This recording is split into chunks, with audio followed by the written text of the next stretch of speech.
Здравейте, уважаеми приятели и колеги! Аз съм съдебен заседател Мимо Гарсия и днес в това видео ще си поговорим за особеното мнение.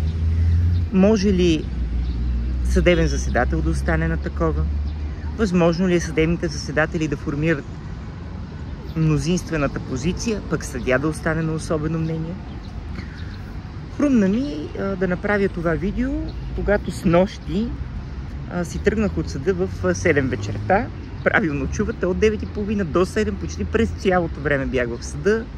Няколко дела, накрая последното четохме присъда и всъщност аз останах на особено мнение и трябваше да го впиша в системата. Сега, от това, което казвам, става ясно, че да, съдебен заседател може да бъде на особено мнение, но какво всъщност представлява особеното мнение? Винаги съм ви казвал това, че няма такова общо нещо като съд. Няма общо нещо съд. Има различни съдебни състави, а пък всеки един от тези съдебни състави има в себе си различни членове, които формират съдебния състав. Следователно, не можем да обобщим и да кажем има съд, има съдебен състав. Има индивидуални личности, съдии и съдебни заседатели, които формират съдебните състави в различните съдилища. Особеното мнение представлява, когато член на съдебния състав не е съгласен с постановената присъда като размер, или пък смята, ако другите смятат, че даденото лице е виновно, то го смята за невинно, че вината не е доказана, или пък обратното, мнозинството в съдебния състав приема, че подсъдимия е невинен, докато един от членовете на съдебния състав, да речем, казва: аз оставам на особено мнение, защото смятам, че подсъдимия е виновен. Снощи се случи първия вариант. Моите колеги приеха, че подаденото дело подсъдимия е виновен. Аз не сметнах, че вината е така обосновано доказана и останах на особено мнение. Когато оставате на особено мнение, вие съответно пишете и мотивирате защо оставате на това особено мнение. Не може, естествено, да кажете: аз просто съм си тук на особено мнение, защото това няма как да аргументира вашето становище. Трябва да подкрепите, защо оставате на особено мнение, и след това отново подписвате присъдата, като отдолу се пише: подписал с особено мнение. Вашето особено мнение става неразривна част от неразделна, по-скоро, част от самата присъда, за да могат и страните да се запознаят и да знаят защо, и колегите ви, разбира се, от съдебния състав, да са запознати защо вие оставате на това особено мнение. Съдебните заседатели, казал съм в други видеа, които съм правил, имаме право, равни права и задължения, това винаги го подчертавам, със съдиите. Тоест, ние също имаме право да останем на особено мнение. И искам да кажа, че и в разговори съм имал с колеги съдебни заседатели, не е ли проява на неуважение, особено към професионалните качества и образование на съдията? Не, за мен не, категорично не, защото ние заради това сме сложени там, съдебните заседатели, да бъдем така наречената гражданска съвест, и не е задължително да имаме юридическо образование. Аз съм завършил журналистика, всеки нещо друго е завършил.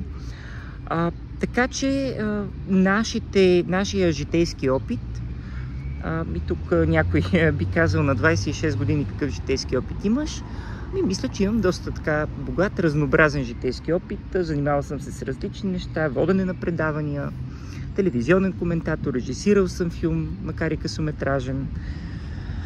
с платформа за психология, така че имам, според мен, немалък житейски опит. А пък и, знаете, с над 21 години закона постановява, че можеш да бъдеш съдебен заседател. Прието е, че вече имаме житейски опит. Така че не е неуважение към съдията.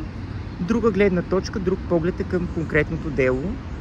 И не трябва да се притесняваме да оставяме на такова особено мнение, защото когато не е формирано в нас вътрешно убеждение, знаете, по съвест и вътрешно убеждение трябва да се постановяват присъдите, в съответствие с закона много ясно.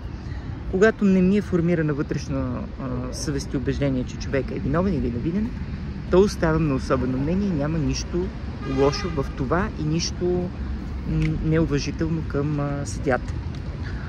Сега, има ли възможност да остане съдия на особено мнение, пък съдебните заседатели да формират мнозинственото решение? Да, миналата година ми се случи подобен казус с колега съдебен заседател.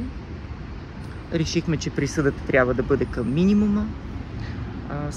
Съдията, тя смяташе, че трябва да бъде към средната възможност за постановяване на наказание и тя остана на особено мнение, което също е възможност. Помогна ни тя, защото тогава всъщност мотивите към присъдата се пишат от съдебните заседатели, пък тя пише, съдийката пише особеното си мнение, но тя ни помогна, беше изключително учтива и впрочем, аз наистина мога да кажа, поне в моя съд, казал съм го и на конференциите на Европейската мрежа на асоциациите на съдебните заседатели, където представлявам България, че в моя съд, Софийския районен съд, наистина съдиите, с които работя, и отговарят на въпроси, и разрешават да задавам такива и към страните, и никой няма нещо против съдебните заседатели. Това го казвам, защото съм си разговарял така с съдебни заседатели в други съдилища, които работят в някои места, за съжаление, но и ние съдебните заседатели имаме вина. Малко така от високо гледат на съдебните заседатели, но имаме вина, защото сме малко хората, които сме активни и съответно прокламираме, че съдебните заседатели са много полезни и доказваме това. Чрез активността си, разбира се, не на думи, а на действия. Така че да, не се притеснявайте, ако оставате на особено мнение, имате това право. И на всичкото отгоре не е на уважение към съдиите. Вие имате просто различно виждане и това всъщност е и смисъла да има повече членове на съдебния състав, а не да е един човек по наказателни дела, когато е присъдата в над определени граници. Друго, което искам да кажа, то е вече чисто като езикова за мен е малко пречка, ще си позволя това лично мнение. На мен самия израз особено мнение не ми допада. Особено, знаете, свързва се с особняк, докато за мен това е по-скоро различен поглед към конкретно дело, а не особняческо, но така е възприето. Съобразяваме се и ви пожелавам приятен четвъртък.